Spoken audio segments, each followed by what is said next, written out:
ಜೈ ಶ್ರೀಕೃಷ್ಣ, ಜೈ ದುರ್ಗಾ ಮಾತಾ. ಆತ್ಮೀಯರೇ, ನಾವು ಇಲ್ಲಿ ಒಂದು ದಿವ್ಯ ದೃಶ್ಯದ ದರ್ಶನವನ್ನು ಮಾಡ್ತಾಯಿದ್ದೀವಿ. ಇಲ್ಲಿ ದುರ್ಗಾದೇವಿಯನ್ನು ಮತ್ತು ಶ್ರೀರಾಮರ ಆರಾಧನೆಯ ದೃಶ್ಯ ಇದು. ನಾವು ನೋಡ್ತಾ ಇರುವಂತಹ ಈ ದೃಶ್ಯ ಕೇವಲ ಭಕ್ತಿಪೂರ್ಣವಾದ ಚಿತ್ರದ ದೃಶ್ಯವಲ್ಲ. ಇದರಲ್ಲಿ ಒಂದು ಆಳವಾದ ತತ್ವ, ಉಪದೇಶಗಳು ಮತ್ತು ಜೀವನದ ಮಾರ್ಗದರ್ಶನ ಅಡಗಿದೆ. ಇದನ್ನು ನಾವು ನಿಧಾನವಾಗಿ ಆಳವಾಗಿ ಅರಿತುಕೊಂಡಾಗ ಮಾತ್ರ ಅದರ ಒಂದು ಅರಿವು ನಮಗೆ ಉಂಟಾಗುತ್ತದೆ. ಈ ಒಂದು ಚಿತ್ರದಲ್ಲಿ ಮಧ್ಯಭಾಗದಲ್ಲಿ ದುರ್ಗಾದೇವಿ ಕಾಣಿಸ್ಕೊಳ್ತಾ ಇದ್ದಾರೆ. ಆ ದುರ್ಗಾದೇವಿ ಜಗನ್ಮಾತೆ ಯಾವುದರ ಮೇಲೆ ಕೂತಿದ್ದಾಳೆ? ಸಿಂಹದ ಮೇಲೆ ಆಸೀನರಾಗಿದ್ದಾರೆ. ಅವರ ಕೈಗಳಲ್ಲಿ ತ್ರಿಶೂಲ, ಚಕ್ರ, ಖಡ್ಗ, ಶಂಖ ಇತ್ಯಾದಿ ಆಯುಧಗಳನ್ನು ನಾವು ನೋಡಬಹುದು. ಮುಖದಲ್ಲಿ ಮಂದಸ್ಮಿತೆ, ಕರುಣಾಮಯಿ. ಆ ಒಂದು ಕರುಣೆ ಹಾಗೂ ದಿವ್ಯ ಶಕ್ತಿ ಎರಡು ಒಂದೇ ಸಮಯದಲ್ಲಿ ಆ ಜಗನ್ಮಾತೆಯ ಮುಖದಲ್ಲಿ ನಾವು ಕಾಣಬಹುದು. ಸಿಂಹ ಅಂದರೆ ಧೈರ್ಯ, ಶಕ್ತಿ. ಆಯುಧಗಳು ಅಂದರೆ ಅಜ್ಞಾನ ಮತ್ತು ಅಧರ್ಮವನ್ನು ನಾಶ ಮಾಡುವ ಶಕ್ತಿ. ಅನೇಕ ಕೈಗಳಿದೆ ಅಂತ ಹೇಳ್ತಾ ಇದ್ದೀವಿ, ಅಂದರೆ ಅನಂತ ಸಾಮರ್ಥ್ಯವಿರುವುದು. ದುರ್ಗಾದೇವಿ ಎಂದರೆ ದುರ್ಗಗಳನ್ನು, ಸಂಕಷ್ಟಗಳನ್ನು ನಿವಾರಿಸುವ ಶಕ್ತಿ ಜಗನ್ಮಾತೆ. ಶ್ರೀರಾಮರ ವಿನಯ ಮತ್ತು ಭಕ್ತಿ ನಾವು ನೋಡ್ತಾ ಇರುವಂಥ ಈ ದೃಶ್ಯದಲ್ಲಿ ಶ್ರೀರಾಮರು ದೇವಿಯ ಮುಂದೆ ಮೊಣಕಾಲನ್ನು ಊರಿ ಪೂಜೆ ಮಾಡ್ತಾ ಇರುವುದನ್ನು ನಾವು ಕಾಣ್ಬೋದು. ರಾಮನು ಯಾರು ಆ ರಾಮ?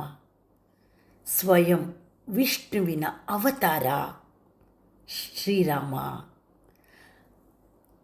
ಧರ್ಮದ ಪ್ರತೀಕ ಶ್ರೀರಾಮ. ಆದರೂ ವಿಷ್ಣುವಿನ ಅವತಾರವಾಗಿದ್ದರೂ, ಧರ್ಮದ ಪ್ರತೀಕವಾಗಿದ್ದರೂ ಸಹ ಯುದ್ಧಕ್ಕೆ ಹೋಗುವ ಮೊದಲು ಅವರು ಯಾರಿಗೆ ಆಗ್ತಾ ಇದ್ದಾರೆ? ಯಾರಿಗೆ ಶರಣಾಗತಿಯನ್ನು ಹೊಂದುತ್ತಾ ಇದ್ದಾರೆ ಅಂದರೆ ಜಗನ್ಮಾತೆ, ಅಖಿಲಾಂಡೇಶ್ವರಿ, ಬ್ರಹ್ಮಾಂಡ ನಾಯಕಿಯ ಪಾದಗಳಲ್ಲಿ ಶರಣಾಗತರಾಗ್ತಾ ಇದ್ದಾರೆ. ಇದರ ಒಂದು ಸಂದೇಶವನ್ನು ನಾವು ಈ ರೀತಿ ಅರ್ಥ ಮಾಡ್ಕೊಬಹುದು. ನಾವು ಎಷ್ಟೇ ಮನುಷ್ಯನು ಶಕ್ತಿಶಾಲಿಯಾಗಿದ್ದರೂ ಅಹಂಕಾರ ಇರಬಾರ್ದು. ಯಾಕೆಂದರೆ ನಾನು ಅನ್ನುವ ಅಹಂ ನಮ್ಮಲ್ಲಿ ಬಂದ ದಿನವೇ ನಾವು ಸತ್ತಂತೆ.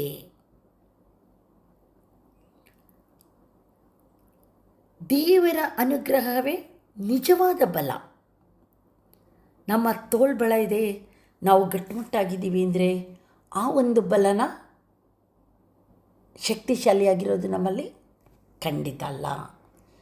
ಜಗನ್ಮಾತೆಯ ಅನುಗ್ರಹವೇ ನಿಜವಾದ ಬಲ. ಹನುಮಂತ ಮತ್ತು ಲಕ್ಷ್ಮಣರ ಭಕ್ತಿಯನ್ನು ನಾವು ಚಿತ್ರದಲ್ಲಿ ಈ ರೀತಿ ನೋಡ್ತಾ ಇದ್ವಿ. ಹನುಮಂತ ಶ್ರದ್ಧೆಯಿಂದ ನಿಂತಿದ್ದಾರೆ, ಲಕ್ಷ್ಮಣ ಕೈ ಜೋಡಿಸಿ ಪ್ರಾರ್ಥನೆಯನ್ನು ಮಾಡ್ತಾ ಇದ್ದಾರೆ. ಇದರ ಅರ್ಥ ಹನುಮಾನ್ ಭಕ್ತಿಯ ಪರಾಕಾಷ್ಠೆ, ಲಕ್ಷ್ಮಣ ಸೇವಾಭಾವ, ಅಕಾಲ ಬೋಧನ. ಈ ಘಟನೆಯ ಹಿನ್ನೆಲೆ ಈ ದೃಶ್ಯ ರಾಮಾಯಣದ ಒಂದು ವಿಶೇಷ ಘಟನೆಯಾಗಿದೆ.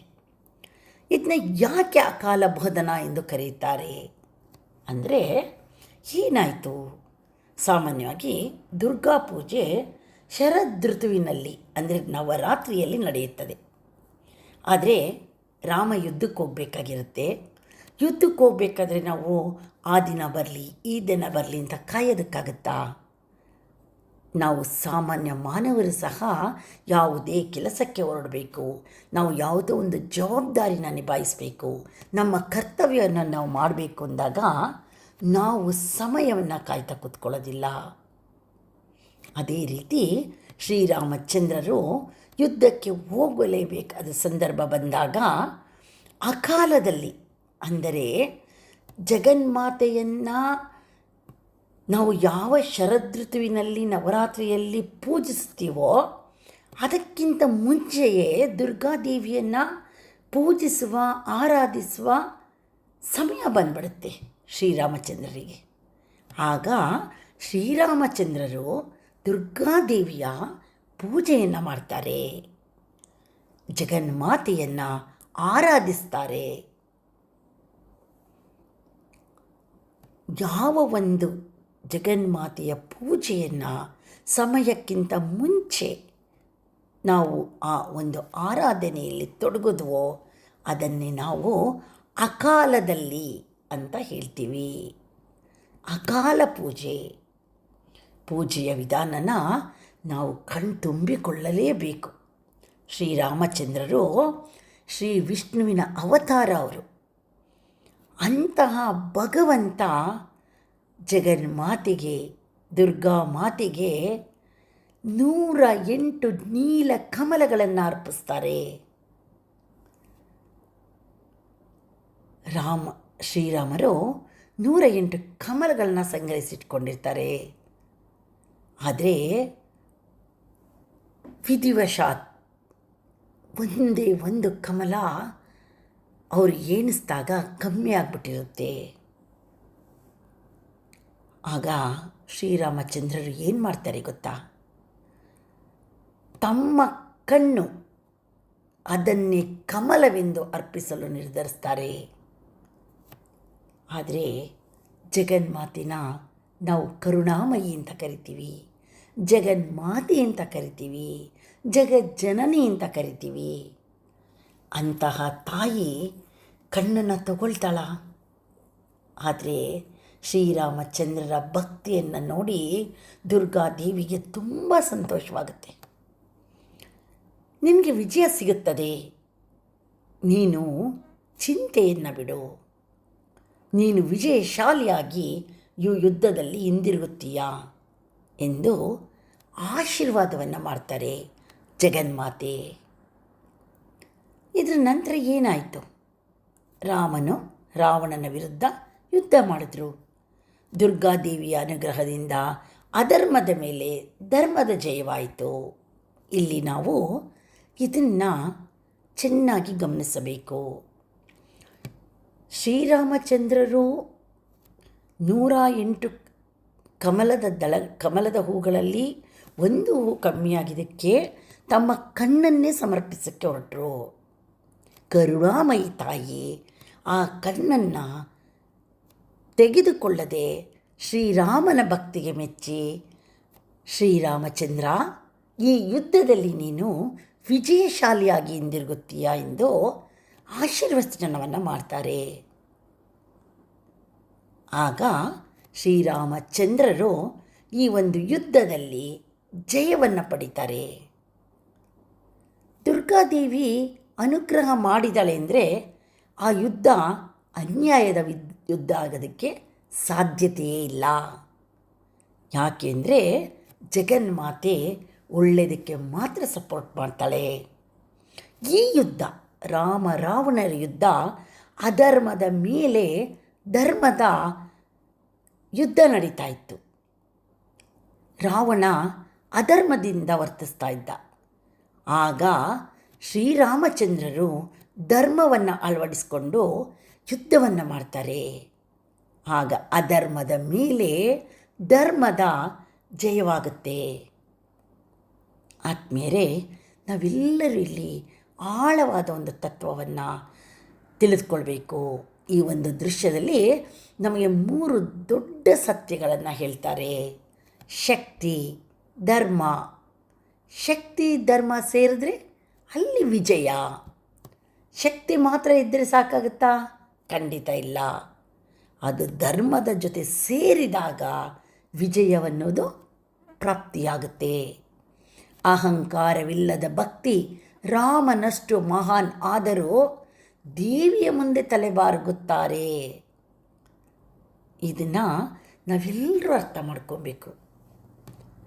ಈ ಒಂದು ಜಗತ್ತಿನಲ್ಲಿ, ಈ ಒಂದು ಲೌಕಿಕ ಪ್ರಪಂಚದಲ್ಲಿ ಪ್ರತಿ ಒಬ್ಬ ವ್ಯಕ್ತಿಯಲ್ಲೂ ಒಂದು ಅಹಂಕಾರ, ಒಂದು ಈಗೋ ಕಾಡ್ತಾನೇ ಇರುತ್ತೆ. ಅಹಂಕಾರವನ್ನು ಬಿಟ್ಟರೆ ರಾಮಂತರ ಮಹಾನ್ ವ್ಯಕ್ತಿ ಆಗ್ತೀವಿ ಅನ್ನೋದು ಈ ಸಾಮಾನ್ಯ ಜನರಿಗೆ ಗೊತ್ತಿಲ್ಲ. ಏನು ಶ್ರೀರಾಮಚಂದ್ರರು ಸಮರ್ಪಣೆಯನ್ನು ಮಾಡೋದಕ್ಕೆ ಕಣ್ಣನ್ನು ಕೊಡಕ್ಕೆ ಹೋಗ್ತಾರಲ್ಲ, ಆ ಭಕ್ತಿಯ ಮುಂದೆ ಬೇರೊಂದು ಭಕ್ತಿ ಉಂಟೆ. ಇದೇ ಅಲ್ವಾ ಜಗನ್ಮಾತೆಗೆ ಸಂಪೂರ್ಣವಾಗಿ ಶರಣಾಗತರಾಗಬೇಕು ಅಂತ ಹೇಳೋದು. ಜಗನ್ಮಾತೆ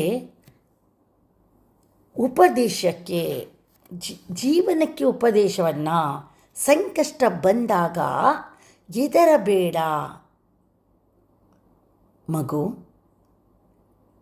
ನಾನಿದ್ದೇನೆ, ದೇವಿಯನ್ನು ಶರಣಾಗು. ಪ್ರಯತ್ನ ಮತ್ತು ಪ್ರಾರ್ಥನೆ ಏನನ್ನು ಕೊಡುತ್ತೆ? ಯಶಸ್ಸನ್ನು ಕೊಡುತ್ತೆ. ಯಾರು ಅಹಂಕಾರವನ್ನು ಬಿಟ್ಟು ವಿನಯದಿಂದ, ತಾಳ್ಮೆಯಿಂದ ತಮ್ಮ ಜೀವನವನ್ನು ಸಾಗಿಸ್ತಾರೋ ಅವರು ಎಲ್ಲದರಲ್ಲೂ ವಿಜಯಶಾಲಿಗಳಾಗ್ತಾರೆ. ಶಕ್ತಿ ಇಲ್ಲದೆ ಸಾಧನೆ ಸಾಧ್ಯವಿಲ್ಲ. ಭಕ್ತಿ ಇಲ್ಲದೆ ಶಕ್ತಿ ಫಲ ನೀಡುವುದಿಲ್ಲ. ದುರ್ಗಾ ಕೃಪೆ ಇದ್ದರೆ ಧರ್ಮದ ಜಯ ನಿಶ್ಚಿತ ಆತ್ಮೀಯರೇ. ಜೈ ದುರ್ಗಾ ಮಾತಾ.